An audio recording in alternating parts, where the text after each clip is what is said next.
If you knew what I knew, you could get 10 million subscribers within 6 months. Your first video is not going to get views. Subscribers don't matter. Views don't matter. I mean, they do. So stop sitting there and thinking for months and months on end and just get to work and start uploading. Everything you want as a creator comes from making the best videos possible and thumbnails. MrBeast shares his best YouTube advice all the way from title and thumbnail secrets to growing a channel on YouTube. It's much easier to get 5 million views on one video than 50,000 views on 100 videos. He also reveals how he's able to hook in viewers in his videos and what he would do if he started over from scratch. What advice would you give yourself when you were starting out? Your videos suck. You think your videos are good, but they suck. You know, they just do.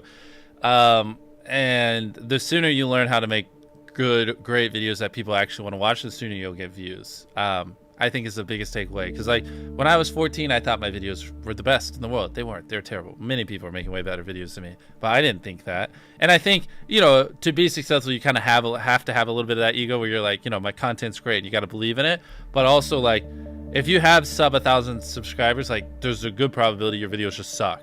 They just do. And you need to make hundreds of videos or 100 videos. I don't know. It depends on the difficulty of your videos. Improve something every time and just like get to the point where they don't. When you make good content, you'll blow up. It's not the algorithm. It's not anything. It's just like me and most people who are in my position, you just make terrible videos. And that's okay, because you got to make a bunch of videos and improve over time to be great. Like you don't just pick up a baseball and become an MLB level athlete within a year. You know, it takes many years, and YouTube's kind of the same way. A lot of people get analysis paralysis and they'll just sit there and they'll plan their first video for 3 months. And yeah, any of you listening, especially if you have 0 videos on your channel, your first video is not going to get views, period. It's not. Your first 10 are not going to get views. I can very confidently say that. So stop sitting there and thinking for months and months on end and just get to work and start uploading. Like all you need to do, this applies to people who have not uploaded videos but have dreams of being a YouTuber, is make 100 videos and improve something every time. Do that.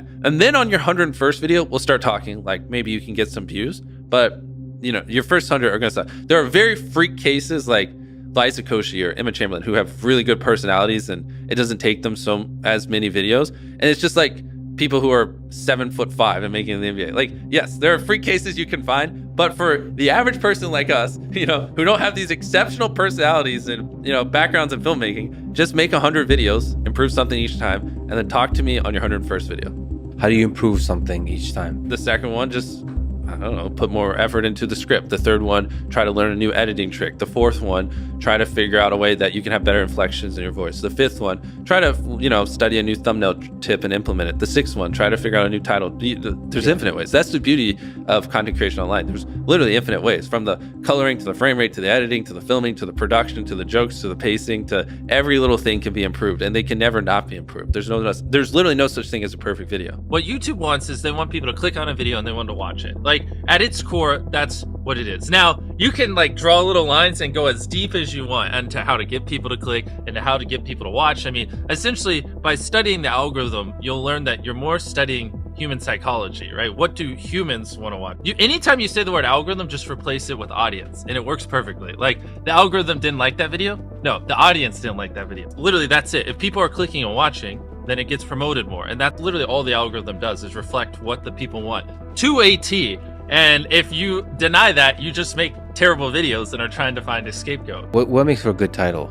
Short? Not just short. It's also, if someone reads it, are they like, do they have to watch it? Is it just so intrinsically interesting that it's just gonna with them if they don't click on it? You know what I mean? Ideally, it's a title also that, you know, because the titles don't live in a vacuum, right? So it has to lead into the content. So ideally the title represents content that you would want to watch for 20 minutes. So if it's a 20-minute video and the title is I stepped on a bug, the click-through rate is going to be much lower than if it was like a 5-second video. Like even nuances of the length of the video based against the title will affect whether people want to click it, because sometimes they just don't add up. I mean, it's that, yes, ideally you want it below 50 characters, because above 50 characters on certain devices, you run the chance of it going ... So like I took a light pole and I saw how many dollar bills I could stack on top, and they would just go ... because it's too long and it can't finish it. And that's the worst thing, because then people don't even know what they're clicking on. And so it's going to do even worse. Short, simple, ideally, and just so freaking interesting they have to click. And it is a good segue into the content, and it represents the length of the content. The more extreme the opinion, typically the higher the click-through rate. If you can like pay it off in the content, then it just supercharges it. So like, Oh, so you have a kind of estimate of the extreme. like this water, right? You're like, Fiji water sucks. Yeah. That would do fine. But if you said Fiji water is the worst water I've ever drank in my life, Yeah. way more extreme opinion would do way better. But you have to deliver. Yeah, but then you have to deliver, because the more extreme you are, the more extreme you have to be in the video. I heard you guys talking about autoplay on YouTube, Yes. and I've never considered it. I've always thought about the thumbnail, but now on YouTube, videos automatically play. Of course. So before you film a video, what is the thumbnail? What is the video? And then what's the first 5 seconds? And then what's the first 30 seconds? You know, by the first 5 seconds is like goes with the thumbnail. Because it's possible that people open YouTube and They don't see it. They don't Especially even see the for thumbnail. us, because like for so many people I've watched hundreds of our videos, when I upload, I am first on your homepage. So like you just literally don't even see the thumbnail because it autoplays so quickly. So like the thumbnail is irrelevant. I have to like visually convince you to click on the video. Wow, that's so interesting. Yeah, that's why we go so hardcore. Dude, that's so crazy. So do you consider also captions in those first 5 seconds? Because Of people course, aren't all watching of it. with Yeah, audio. everything. Everything. Yes, 100%. Wow. So those first 5 seconds, that hook is now even more important than it ever used to be.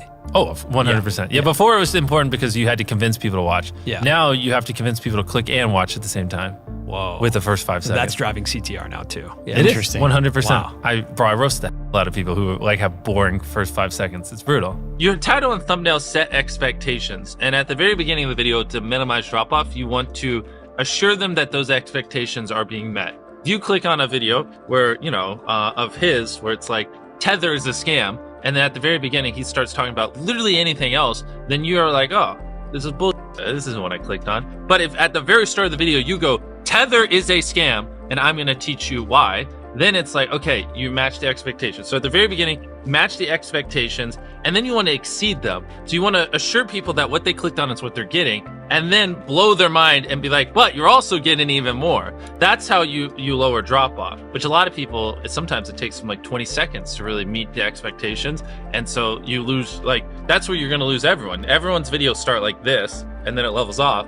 So you want to reduce the amount of people that click off on the audience retention graph. I hope you're popping up graphs while I'm saying this, so it's easier for people to visualize. We really should drill this home because like the number one thing is like retaining as many people as possible at the start. Because like envision a chart where you lose 35% of your viewers in the first 30 seconds, and then envision one where you only lose 20%. That's 15% more people that are watching, throughout the video than not. And it's not like you made the whole video like a bunch better. You just had a more strategic intro that hooked them.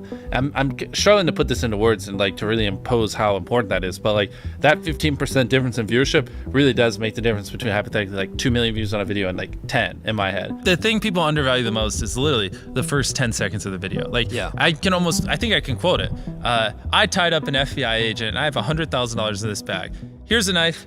Good luck, and I just run away. Like, it gives you everything you need. Yeah. No wasted words, short and concise, and then tension. You basically want to remove every dull moment. You probably want to find the 10 most critical people you know, make them watch the video and just roast it. Certain things like if I just talk to a camera for 10 seconds without a cut, like a lot of people will just like get bored or they'll lose interest. So like having a B cam and a C cam and you can just talk for 10 seconds, but 3 seconds in cutting to a B cam and then a C cam. Like now it's more interesting, even though it's essentially the same thing and not that crazy. But you want to have good pacing. Typically having a payoff at the end keeps them, right? Last sleeve circle wins 10 grand.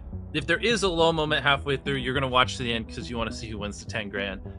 So having a good payoff at the end. How do you keep viewers watching and, happy with the video? I would say just give them why they clicked, tell them why they should watch, and then just stick on topic. Like that right there isn't even super complex, but that would already put you in the upper echelon of YouTube. It's hard for a lot of people. For whatever reason, like they just drag it out. A lot of vlog channels do it. It's like eating $100 ice cream, and they'll be like, I'm gonna eat $100 ice cream. But first, and then it's like earlier in the day, and it's just stuff that has nothing to do with what you clicked on. It's like them birthday shopping for their mom. And it's like, that's not why I came here. Now, if you're looking to grow your YouTube channel, I gotta tell you about this before we get into the rest of MrBeast Genius Advice. And that is that we at Think Media are doing a free YouTube challenge to help you grow your first 1,000 subscribers on YouTube or make your first $1,000 on YouTube. To sign up for free, all you have to do is go to tube1kchallenge.com or check out the link down in our description. During this free challenge, Sean Cannell, the founder of Think Media, is going to be showing you guys how to grow your YouTube channels and make money online with YouTube. So click on the link to sign up today or to check out when our next challenge is going to be. Okay, let's get back into the video. What's interesting is the longer people watch something, the more likely they are to keep watching. So you don't have to try as hard in the hypothetically back half of a video as you do in the front. Like even right now, we're so deep into this where a lot of people listening are probably just going to keep listening relatively close to the end unless we just have a really boring part of this conversation because they're just in it. They're immersed. And so a big, like, to really boil it down to a simple level, you just want to get people where they're immersed in the content and then just kind of hold them there. The thing is, it's all knowledge. It really is. And like every time I say this, people debate it to the end of time on Twitter, but I don't care. Like I could start a new channel tomorrow with not using my face or my voice, like without ever promoting it. And in 6 months have 20 million subscribers. I just could. Yeah. It's purely knowledge. Like if you knew what I knew, you could get 10 million views a video and you could get 10 million subscribers no matter where you are right now within 6 months. It really is just knowledge. And I can already tell you 90% of the people watching, they don't agree with that. They don't. And everyone has excuses and they're always like, nah, YouTube just doesn't work like that, Jimmy. You don't understand. But I mentor a lot of people. I see it even to this day. I still see it all the time. It is possible. It is simply knowledge. And the second you accept that it is knowledge and you start your, for me, 10,000 day journey of learning, for you, whatever it is, if you want to be less hardcore, and like actually figuring out, you know, what makes a good video, what does my audience want, how can I elevate, and then you take that knowledge and you just assume that I will never understand what the perfect video is, and every single day I just need to be devoted to learning as much as possible and improving as much as possible, and I got to improve every video as much as I can. Then there you go. There are tons of viral ideas that people can do that don't require money. It does not require money to go viral. Like at one point, one of my most viewed videos was like spending 24 hours in a desert. We just grabbed a tent, some stuff, and we went in the desert. And it got like 60, 70 million views. I have so many videos where we spent hardly any money, like the no food one, or I'd have to pull up the channel and go through it, that have gotten tens of millions of views, and they would have gotten 10 plus million views even on a small channel. So people who say, oh, well, I could be MrBeast if I had money. Well, A, I didn't start off with money. I was poor. I had no money, and it took me like 7 years just to buy a camera, saving up from YouTube. And B, some of our most viewed videos, literally, like anyone can do. The best way to get views, in my opinion, I think it's better to really focus on quality if you're a very small YouTuber, and you can upload a video a day and like all the videos be average, and like none of those videos will really stand out. None of it's like epic enough where like the algorithm's gonna go, oh, this video is good, like we need to spread it. I feel like a lot of small YouTubers, they just post like videos that aren't bad, but they're not great, and they just do that, and none of them ever pop off, so they never get an audience. Where it might be better to like, you know, upload half or a third or even like a fifth of the videos, but make the videos you upload so freaking good that like the algorithm has to promote it, and that, you know, it has to find audiences for it because it's such an interesting and good video. When you like set a consistent schedule and you're constantly having to upload videos that aren't as good as you'd like because you got to hit, oh, this Monday, I said I'd upload every Monday, you know, like that's a dangerous trap, because then, you know, the viewers notice that the quality isn't as good and it makes them less likely to watch, and I think it hurts your longevity. A lot of times people, oh boy, it's like they think their videos are better than they are, honestly, and tell them, Jimmy, tell them. I mean, they do, and you have to that, and they have horrible friend groups, because you really are like the type of YouTubers you hang around. And so like a lot of times I'm just like, what you're saying is wrong. Who told you this? They're like, oh, this guy. And it's like, well, they're wrong. It's not true. There's no such thing as a perfect video. Like someone should always call you and it on your video, because it could be better. Like that's because imagine if someone does that every video and you upload hundreds, if not 1,000 videos over the next 10 years, and every single time someone's critiquing you and you're applying what they're critiquing. Like imagine the compound effect over that time span. It's invaluable. People think it's like, oh, well, it's all like CTR and stuff like that. But a big thing that everyone underestimates is it's what was your experience with your last video? If people loved the last video of yours that they watched, they're more likely to watch your next one. For the YouTubers watching this, when people watch your video, they go, okay, that was good, but like that's enough of you for the day. Like it was all right, right? Whereas what you want is them to go, holy crap, that was crazy. Oh my God, what's that? Holy crap, that was crazy. Oh my God. And they watch 10 videos. That's what you're going for, that data can't describe. And like, I've never heard anyone talk about that, but that is it. That's how you get these high view counts because people watch 10 videos, not one, you know? It's okay to draw inspiration from me, but just don't do what I do to a T. It's not like $1 versus blank. I'm the first person to do it. But I just, you know, saw that format and I was just like, how can I do that 100 times better? Right. How can I put 100 times more creativity into it? How can I level up the editing by 100 times? How can I spend 100, blah, blah, blah. And that's always my mindset. How can I, like, if I get inspired by something, how can I do that but 100 times better and make it my own? Whereas a lot of people are just like, oh, MrBeast did that.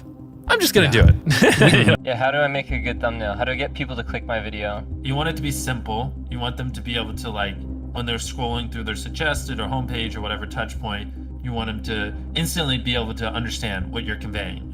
And you want them to feel some type of emotion, you know what I mean? The way I like to phrase it is you want to make it so interesting or spike their curiosity or whatever emotion so much that, like, if they don't click it, they'll wonder, you know, when they're before they go to bed, like, what happened? You know what I mean? Like an example would be like, if you uploaded a video, I rode a skateboard with 1,000 other people on it, and, like, people are falling off the side or whatever. And I'm envisioning like a giant skateboard, people like hanging on the side of it.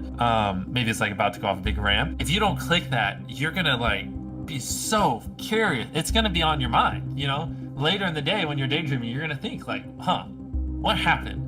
What happened to those 1,000 people on that skateboard? That's kind of the mindset I think you should have when making thumbnails. How often do you change a thumbnail on a video? Is that something, do you usually just stick with one, or you try different ones? Well, I think we get better at making thumbnails every year. So it's more, when I upload a thumbnail, I usually think it's good and I don't change it most of the time. But what happens is, like, 3 years later, I look back and I'm like, oh, that's a horrible thumbnail. And so it's usually like every 2 years we just go back and update a lot of our older thumbnails just because they're terrible. Just with, like, the new knowledge we have and what we've learned. And funny enough, that actually usually does help quite a bit when we update the thumbnails on old videos. They usually do see a little bit of an uptick because they're just, you know, if we take an old thumbnail where it's like seeing if whatever, like 100,000 magnets can stop a car, and it just looks terrible. And then with the new stuff, I know we zoom in a little bit so it's a little more visible and make things look better. Then magically it starts doing a little bit better because now people actually understand what it is, because I'm not as much of an idiot anymore. In 10 years, YouTube's going to be bigger than television ever was for culture, in America at least, in my opinion. And so I think a lot of people underestimate that, and I don't think people really understand just how, like, to be one of the top creators on the biggest social media platform, and that will also be the biggest in 10 years during that whole time, like, the amount of value and how crazy that is. Like, you don't need a network, you don't need you know, to go through people. You just are. You can do whatever you want, and you can influence people how you want. It's just wild. It's mind-blowing, and you can leverage that to build businesses, or, you know, like, do things like Beast Philanthropy or whatever. I think, like, people don't realize just how much influence the top YouTube channels have. No one's ever gonna do what I do better than me. Like, it's just not. It's not even humanly possible. Like, I reinvest every penny I make. Yeah. I work every hour I'm awake. I devote every atom in my brain to solving this. I hire the best people on the planet.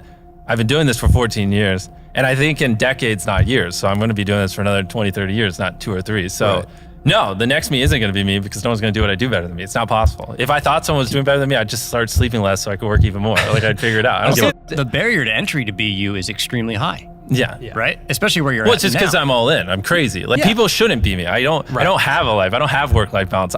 My personality, my soul, my being is making the best videos possible, entertaining my fans as best as I can. Like, that is what exists on this planet. And I don't recommend it. You know what I mean? Like, you should have work-life balance. You should not devote your entire life to this one thing. Like, go have fun. Like, you know, I'm miserable a lot of times. I have a mental breakdown every other week because I push myself so hard. Like, I don't recommend it, you know. What do you think gets us to 1 million subscribers? Well, subscribers is an arbitrary number. Okay, so that doesn't matter. Million views a video. No, you should ask me, what helps us make the best videos possible? That's the only question you should ask me. Subscribers don't matter. Views don't matter. I mean, they do, but all that comes. Everything you want as a creator comes from making the best videos possible, and thumbnails. But it's easier to, you know, make thumbnails. The video part's the hard part, and that's the thing that you're known for. Ask, how can I make my videos better? Do that every single day for years, and then you'll probably get views.